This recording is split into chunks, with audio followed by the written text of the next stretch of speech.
저렇게 공수처 수사관들이 탔던 검은색 승합차가 이제 관제를 빠져나가서 다시 과천으로 돌아갔고, 그 영장 집행 실패하니까 저렇게 이겼다, 우리가 이겼다를 외친 이 집회였습니다. 다음 화면을 볼게요. 경호처 힘내라, 윤 대통령을 지키자. 공수처에 대한 여러 욕설도 좀 있었고요. 이렇게 성조기, 최근에 뭐 스탑 더 스틸이라고 해서 이런 뺏지 마라, 멈춰라, 이런 정도의 구호들이 꽤 일부, 그리고 이제 강경 보수 단체를 중심으로, 정확히는 이제 대통령 지지자들 중심으로 격앙된 반응들이 좀 나왔는데, 아까 이현정 의원님 보니까 한 5분 정도인가요? 현장 제가 취재 기자에게 물어보니까 한 5분 정도 환호성이 들 정도로 이제 이겼다는 반응들이 많이 쏟아졌다고 하더라고요. 지금 이제 광화문에서 이제 지금 한남동으로 자리가 옮겨진 것 같습니다. 저기서 이제 대통령 지지와 또 이 대통령 체포를 주장하시는 이쪽 시위대가 지금 엇갈려서 아마 오늘 아침에 이제 공수처가 과천에 출발한다는 그런 소식이 일보가 전해지면서 아마 이쪽 이제 대통령 지지하는 분들이 이제 SNS를 통해서 빨리 결집해라라는 이 메시지가 전달이 됐고, 아마 이제 급속도로 이분들이 많이 오늘 결집한 것 같습니다. 아마 오늘 경찰이 미리 차벽을 쳐서 어떤 접근 자체를 일단 막은 그런 상황이었었는데, 아마 그런 상황에서 이제 계속적으로 이들이 몰려와서 지금 집회를 구성을 했고, 꽤 많은 인원이 모인 것 같습니다. 어제 같은 경우도 아마 많은 숫자가 모였던 것 같아요. 근데 이게 이제 앞으로 이제 6일까지 아마 진행이 될 것 같습니다. 왜냐하면 6일까지가 이제 체포영장 끝나는 기간이니까. 문제는 이제 그 이후에 추가로 기간이 연장된다 그러면 또 여기서 이제 벌어질 거 아니겠습니까? 글쎄요, 참 이게 우리가 언제까지 이렇게 봐야 될지 모르겠습니다. 여러 가지 뭐 교통의 문제, 또 여러 가지 또 이 주가의 문제. 사실 오늘 같은 경우에 대통령 이제 이 영장 집행이 오르니까 주가가 확 올랐어요. 그러다가 실패했다 그러니까 또 뚝 주가가 떨어졌더라고요. 이제 그런 등등 이 시장에 미치는 영향도 꽤 큽니다. 그렇기 때문에 어쨌거나 이래 특히 연세 드신 어르신들이 이렇게 아침부터 나와서 추위에 꽤 많은 고생을 하고 계시고, 또 하루 종일 또 철야로 지금 고생을 하고 있는데, 과연 이걸 어떻게 해야 될까요? 정말 이거를 대통령뿐만 아니라 정치인들이 이런 부분을 좀 덜어드려야 되는 거 아닌가요? 그러기 위해서는 뭔가 이 부분에 대한 좀 로드맵이 나와야 되지 않을까라는 저는 간절한 생각입니다. 대통령도 계속 이 부분들을 좀 같이 지켜달라 이렇게 추동을 하시는데, 저는 그것도 올바른 행동이 아니라고 봅니다. 예전에 박근혜 전 대통령 같은 경우는 절대 이런 부분에 대해서 하지 않으셨거든요. 그러니까 윤석열 대통령도 본인도 지금 국민의 대통령이지 이분들의 대통령은 아니지 않습니까?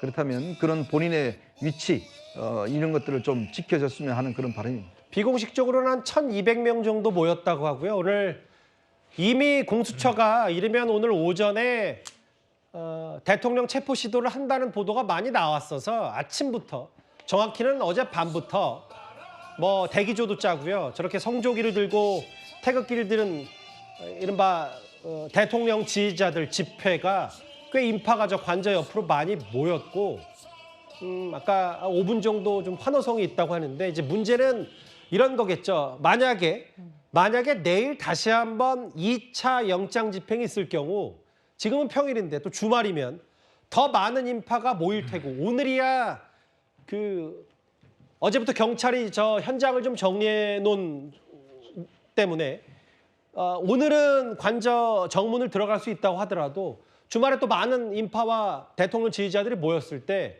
그럼 또 2차 영장 추가 집행을 또 어떤 방식으로 할 거냐, 경찰과 공수처의 고심도 클 수밖에 없어요. 뭐 분위기는 거의 뭐 자축하는 분위기였는데, 다음 화면을 볼게요. 근데 지금 아무래도 이게 장현주 변호사님, 이 대통령의 이 편지, 뭐 애국시민, 우리가 더 힘을 냅시다, 끝까지 싸울 것이다, 이게 지지층한테는 결집 여론전이 좀 어느 정도 먹힌 것 같아요. 당연히 이 편지가 영향을 미쳤다고 봐야 될 것 같습니다. 이 편지 다들 보셨겠지만 새해 첫날에 대통령이 직접 온 국민을 대상으로 한 것도 아니고요. 선택적으로, 그러니까 관저 앞에서 본인을 지켜주겠다라고 이야기하고 있는 극렬 지지자들만을 대상으로 한 편지를 보냈습니다. 뭐 내용은 다 아시겠지만 대통령이 끝까지 싸우겠다라고 했고, 우리 함께 힘을 냅시다, 뭐 이런 취지가 담겨 있거든요.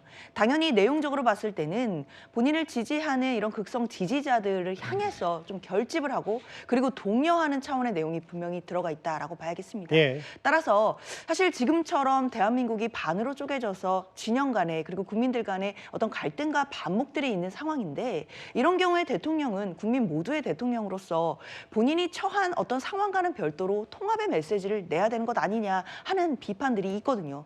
그럼에도 대통령이 뭐 실시간으로 유튜브를 통해 모습을 보고 있다라든지 또는 자신을 향한 어떤 극렬 지지자들에게 이런 독려하는 메시지를 내는 것 자체가 대통령으로서 과연 바람직한가에 대해서는 많은 분들이 고민할 수밖에 없는 지점이 있을 것 같고요. 저는 이 친필 편지 자체가 법적으로 봤을 때는 사실 국회 측에서 이걸 탄핵 심판 소추 단계, 탄핵 심판 자체에서 증거로 지금 내겠다라는 이야기들이 있거든요. 결국 대통령에게 헌법 수호를 하는 의지가 얼마큼 있느냐, 의지가 거의 없는 것 아니냐 이런 것을 입증할 수 있는 자료가 될 수 있다라는 점에서 대통령의 이 편지 법적으로도 대통령에게 불리하게 작용할 것 같습니다. 오늘도 경찰이 또 일찌감치 저렇게 버스로 차벽을 세우고 바리케이트 집회 선을 좀 그어놨는데 이제 주말에 더 많은 인파가 몰릴 걸로 예상이 되고 저희 보니까 아까 사실은 대통령이 그 편지 내용에 애국시민 혹은 뭐 함께 싸울 것 있지만 유튜브라는 표현도 좀 썼거든요. 특히 지금 보면 특경 대통령을 지지하는 채널의 유튜브가 당시 대통령이 1월 1일에 그 서신 편지를 보낼 때만 해도 한 40개 채널에서 그걸 실시간 생중계를 했는데 오늘은 더 늘어났다고 합니다. 그만큼 신년사 대신 대통령이 이제 특정 지지층에게 보내는 저 메시지도 있었기 때문에 강성 보수 유튜버들이 오늘 총결집했습니다. 한남동으로. 근데 여기에 대통령 편지뿐만 아니라요. 노돌 교수님. 이번 뭐 계엄 국면, 탄핵 국면에서 대통령의 대변인격이었던 석동현 변호사가 뭐라 그랬냐면 여론전이라는 더 큰 힘이 필요하다. 법적인 건 법적인 거고 이제 남은 건 여론전이다. 뭐 이런 표현을 쓰는 것 같아요.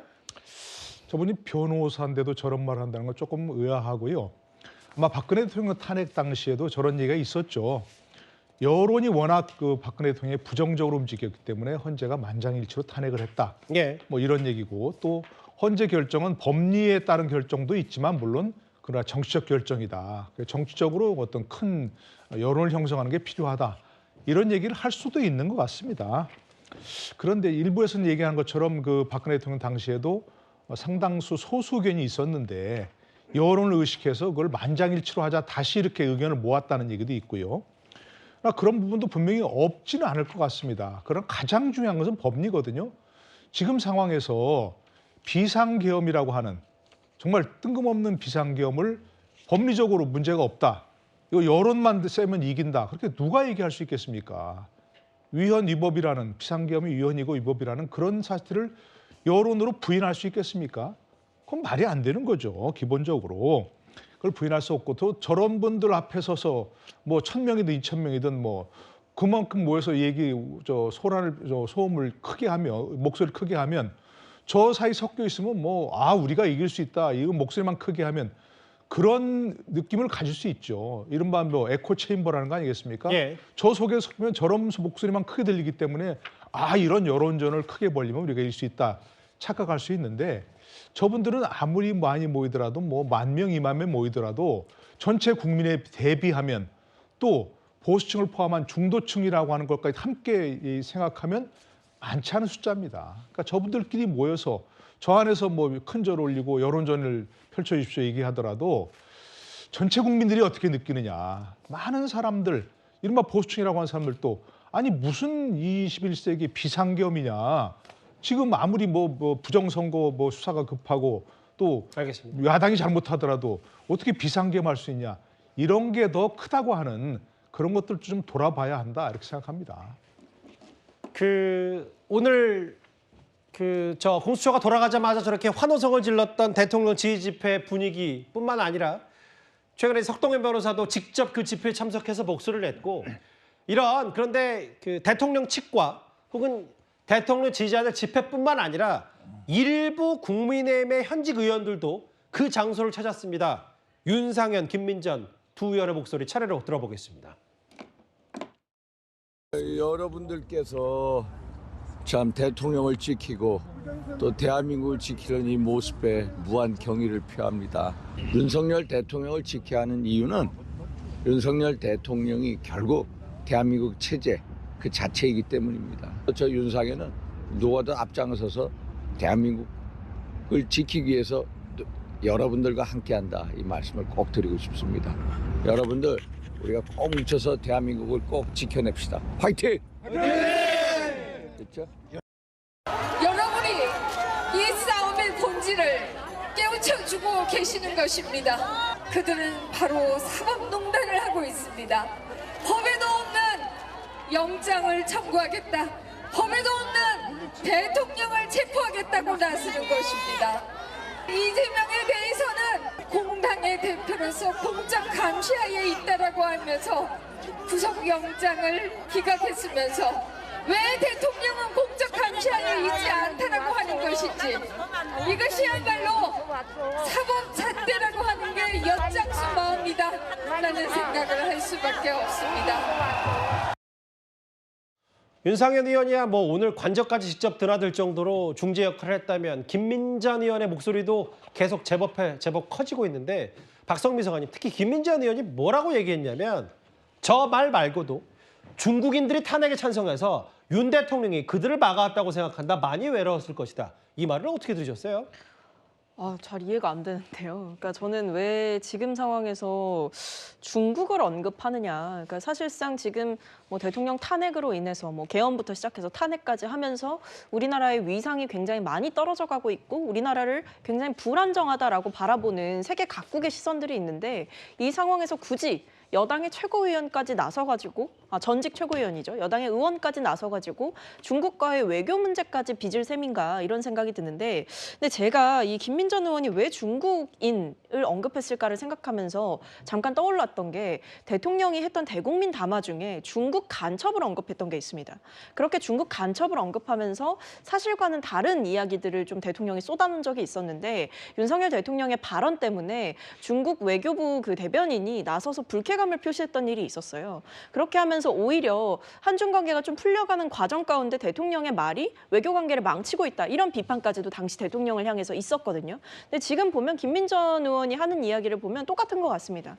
그러니까 이게 대통령을 단순히 지지하는 거를 넘어서 어떤 대통령의 음모론적 세계관까지도 지금 공유하고 있는 게 아닌가. 좀 거대한 망상적 세계관이 지금 여당 의원들의 머릿속 곳곳에도 들이잡아 있는 게 아닌가. 저는 이런 생각이 들어서 제가 좀 우려스러운 것은 저런 발언들 때문에 안 그래도 지금 불안정한 이 국내 상황 자체가 좀 더 흔들릴 수도 있는 것 아닌가 이런 우려도 듭니다. 일부 의원들이 대통령 지지 집회 직접 참석하는 거에 대해서 권영세 비대위원장에게 기자들이 물었습니다. 그 목소리도 들어보겠습니다. 윤상현 의원 같은 거는 관저 앞에서 지지자들 만나는 방송 기획진을 부추기는 거 아니냐는 얘기를 들리죠. 그래서 저하고 상의돼서 간 부분이 아니기 때문에 제가 뭐라고 평가하는 건 적절하지 않은 것 같습니다. 윤석열 대통령이 이제 영장 집행에 오늘은 협조하지 않은 상황인데 이게 윤 대통령 측과 지금 좀 별도로 의견을 주고받고 있는 게 지금 그 영장에 이런 식으로 이 집행을 한 거에 대해서 부당하다는 얘기를 분명하게 얘기한 거가 첫 번째 질문에 대한 답이 되겠고요. 그다음에 두 번째 부분 거의 특별히 교류하는 거 없습니다. 권영세 비대위원장 머리도 복잡할 거예요. 왜냐하면 노돌 교수님 이게 그 대통령의 편지 내용을 마냥 감쌀 수도 없고 뭐 조기 대선도 준비해야 되니까 뭐 그렇다고 핵심 지지층을 혹은 있다면 뭐 김민전 의원이 이 말까지는 가지 않더라도 윤상현 의원이 그냥 개인이 간 거 아니냐 이런 식인데 어떻게 보세요? 저 권영세 비대위원장 얘기를. 글쎄 지금 맹커가 하신 대로 참 곤혹스러울 것 같습니다. 현재 국민의힘 입장에서는 만에 이제 조기 대선이라고 하는 전망을 놓고 보면 윤 대통령과 지금 절연을 해야 되거든요. 아까 말씀드린 대로 비상계엄이라고 하는 그 선포에 대해서 선포라는 그 행위에 대해서 누가 그걸 옹호하겠습니까? 극렬 지지자들 빼고는 뭐 부정선거론자들 빼고는 그걸 옹호할 수는 없는 거죠. 근데 선거를 생각하면 확실히 절연하고 해야 되지만 지금 얘기하신 대로 또 지금 저런 극렬 지지자들과 등을 돌리면 그나마 이른바 집토끼에 대해서도 그 지지를 초래할 수 있는 집토끼들도 초래할 수 있는 그런 가능성도 있거든요. 그렇기 때문에 참 애매한 그런 부분이고 곤혹스러운 이미 묻어나는 그런 생각이라고 생각합니다. 아까 말씀드린 기본적으로 선거에서 이기려면 자신의 지지자들만 가지고는 안 됩니다. 중도층으로 뻗어야 되는데 그 중도층에 대해서 어떻게 생각하느냐, 전체 국민들이 어떻게 생각하느냐 이런 부분을 볼 수밖에 없다 생각합니다.